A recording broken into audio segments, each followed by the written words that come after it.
Agora em janeiro de 2026, Resident Evil 4 completa os seus 21 anos. Realmente se passou muito tempo, mas foi em algum momento de 2007 que eu conheci o game pela primeira vez. Nesse período eu havia comprado meu primeiro PC game, lembro que foi o máximo na época. Eu havia conseguido um DVD com um amigo, nem capa tinha, era só um disco em branco escrito Resident Evil 4. E eu ainda guardo essa pérola comigo. Inicialmente o game acabou nem rodando porque era muito pesado para o meu PC, então tive de adquirir a minha primeira placa de vídeo, uma GeForce FX 5500. Essa pode ser até uma reflexão sobre como era jogar antigamente, eu nem fazia ideia do que tinha naquele DVD. Quando começou a rodar aquela cutscene da introdução eu fiquei arrepiado. Tem uma galera que fala que o game não é terror, mas jogar isso na época era muito diferente. Você estava em uma região rural isolada no interior da Espanha. As pessoas desse lugar eram hostes, os policiais que estavam com você foram atacados e massacrados. O único caminho que havia para sair desse lugar era uma ponte que foi destruída. Eu nasci e vivi toda a minha vida na infância e adolescência em uma região rural,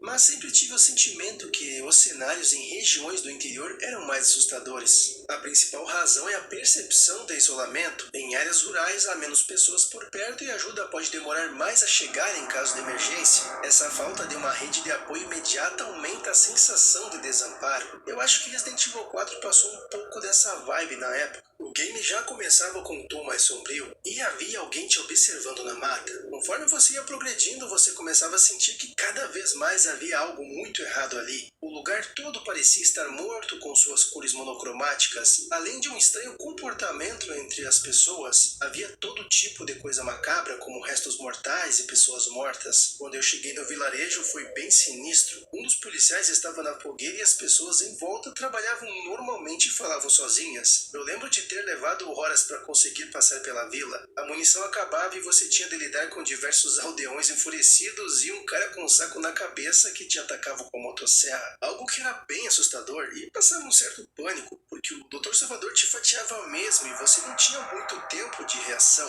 Agora o game já tá manjado, já jogamos mais de 100 vezes, mas na primeira vez você não sabia o que fazer ou para onde correr. E esse personagem era bem mais resistente a disparos que os demais aldeões, o que te passava a ideia de vulnerabilidade. Isso com certeza era muito bizarro na época. As músicas desse game também acabam sendo mais imersivas porque elas tinham um tom um pouco mais alto. E na região da fazenda, eu acho que é uma das partes mais sinistras, tem uma música ambiente bem estranha. Você consegue ouvir um uivo de lobo, mas tem alguma coisa a mais, como gritos ou som de animais em desespero. Depois de bater a cabeça em um acidente, um americano chamado Jason começou a ver padrões matemáticos em tudo, sem nunca ter estudado matemática. Tem alguma coisa a mais, como gritos ou som de animais em desespero.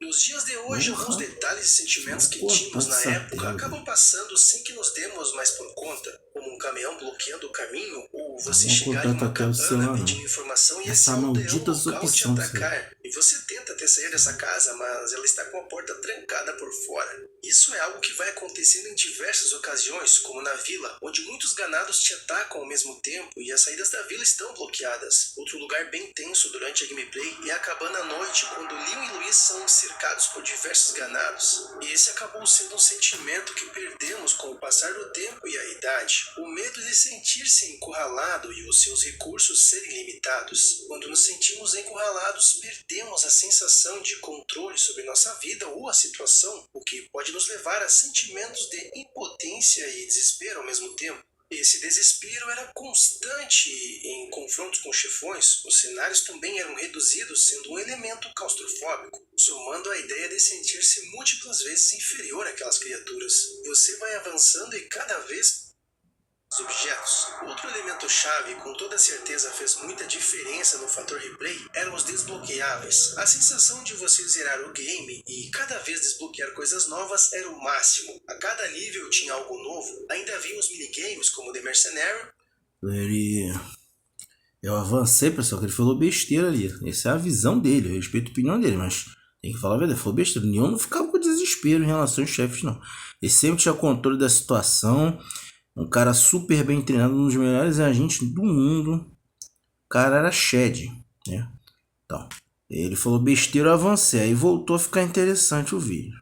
Segmentada em uma campanha da Ada intitulada Separate Ways, realmente havia muito conteúdo para um fator replay. Após a noite, o game ficava mais sombrio. Além da escuridão, os aldeões apresentavam um aspecto mais estranho, com aqueles olhos vermelhos em contraste com as chamas. À noite também poderíamos presenciar outro evento, onde suas cabeças literalmente explodiam e surgia um estranho parasita que habitava seus corpos, algo que lembrava muito os filmes com temática alienígenas. Algo que faz todo sentido, pois o game bebeu de diversas fontes cinematográficas. O próprio personagem do Verdugo é uma combinação do Alien com o Predador. Os novistadores tinham a mesma habilidade de camuflagem do Predador. Também podemos encontrar semelhanças com o filme de Frankenstein de Mary Shelley. O personagem de Beatriz Mendes tem a mesma vestimenta do monstro e também partilha um olho defeituoso semelhante à criatura. Também podemos encontrar semelhanças com o personagem de Luiz Serra ao próprio Victor Frankenstein.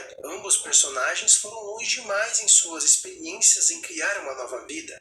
Além de já ser difícil lidar com todos esses inimigos, você ainda tinha de proteger a jovem Ashley. E como eu já falei, hoje o game está manjado com praticamente todos os segredos e bugs descobertos. Mas na época você ia descobrindo as coisas conforme você ia jogando. E muitas das coisas você só descobria depois da segunda ou da terceira rodada. Ou talvez você descobria certas coisas só anos depois. Esse é um ponto que eu tenho como a nossa experiência com games foi mudando ao longo do tempo. Os vazamentos em jogos atuais é algo extremamente prejudicial para a nossa experiência. Primeiro que você acaba perdendo a recompensa da surpresa. Nos dias atuais descobrimos muitas coisas do game antes mesmo dele lançar. Resident Evil 4 também abordava uma temática religiosa, o que dava uma camada a mais de misticismo para o game. Podemos dizer que praticamente tudo é memorável nesse game, até mesmo os inimigos mais simples, como os ganados que têm suas falas icônicas. Você buscava entender o que havia acontecido com aquelas pessoas e ao mesmo tempo você ficava intrigado com alguns personagens como Luiz Serra, Ada Wong e o Mercador, quem eram e o que estavam fazendo ali. O fato de você ajudar o cãozinho e então ele aparecer mais tarde para te ajudar era uma coisa que enriquecia esse mundo. Uma criatura gigantesca vivendo no lago, e essa sem dúvidas é uma das cenas mais marcantes. O corpo do policial boiando na água e então uma enorme criatura surge das profundezas o abocanhando. A existência dessa cena eu acabei descobrindo só na segunda vez que eu joguei. Esse talvez seja um ponto que torna esse game tão rico, que é a forma com que esse mundo funciona. As pessoas que viviam nessa aldeia eram bem estranhas, com comportamentos mais estranhos ainda. Um parasita que habitava os seus corpos e parecia ter alguma ligação com a religião que eles cultuavam. Ao mesmo tempo que você encontrava restos mortais de forasteiros, você se deparava com inúmeros aldeões mutilados e você perguntava o que estava acontecendo nesse lugar. Mas também haviam outros perigos, como criaturas gigantescas e deformadas, lobos selvagens e até mesmo na água haviam perigos. Ao mesmo tempo que esse mundo apresentava uma ideia de morte, era um mundo vivo que parecia funcionar sem a nossa presença. Havia um certo conflito entre a vida nesse lugar. Você percebia que essas pessoas tinham medo do que habitava no lago, mas também da criatura gigante. Ainda havia um bocado de coisa para falar sobre o game, mas eu vou ficando por aqui, pessoal. Se vocês curtiram muito esse conteúdo, comentem aqui. O intuito do vídeo realmente era compartilhar um pouco da minha experiência, porque esse foi um dos games que realmente mais marcou, assim, até hoje. A vibe que eu tive com esse game eu nunca consegui aplicar, sabe? É uma parada surreal. Eu espero que vocês tenham gostado desse vídeo. Vocês podem assistir outros vídeos do canal também para dar uma moral. Eu vou agradecer muito, tá bom? Com certeza vai me incentivar a trazer outros conteúdos. Agora eu vou ficando por aqui. Fiquem bem e até mais, pessoal. Então, pessoal, dando crédito ao canal, mais um vídeo do canal Quinto Sobrevivente. Aqui tá a figurinha, né, a foto de perfil do canal, onde eu tô apontando o dedo. Quinto Sobrevivente, aqui é o link, @ Quinto Sobrevivente, pra você encontrar o canal, que o título também é esse. No meu canal, pessoal, final do maio do ano, final do mês de maio do ano passado, 2025, eu não sabia isso. O link é o e-mail que você tem. E você tem que, de preferência, se você botar o título do canal, tem que ser o mesmo nome do link. Então, ó, o canal dele se chama Quinto Sobrevivente. Ele criou um e-mail com esse nome para colocar o mesmo título, para a pessoa achar o título digitando, né? @ Quinto Sobrevivente. Aí, quer dizer, eu fui aprendendo coisas de canal do YouTube, né? Tem muito que aprender, sou novato. Eu não sou nível profissional, igual esses caras que fazem som de vídeo e tal. Mas algumas coisas que eu tenho que eles têm, pessoal, eu também tenho muito boa vontade, sou muito esforçado, totalmente sincero em querer ajudar pessoas, a chegar a ajudar milhares de pessoas e milhões de pessoas o conteúdo do meu canal. Não tô aqui só pelo dinheiro, porque é um trabalho, um serviço. Se fosse por isso, eu já tinha parado logo no início, nos primeiros meses, porque pouquíssimas pessoas deu Pix até hoje. Nos primeiros meses só teve 5 pessoas que davam Pix às vezes. Então eu não tô cá só por causa de dinheiro. Tô porque, mais uma vez, eu sendo muito útil, muito importante para a sociedade, prestando serviço, como os outros trabalhos que eu fiz na vida. Segurança de eventos, garçom, pesquisador de opinião pública, enfim.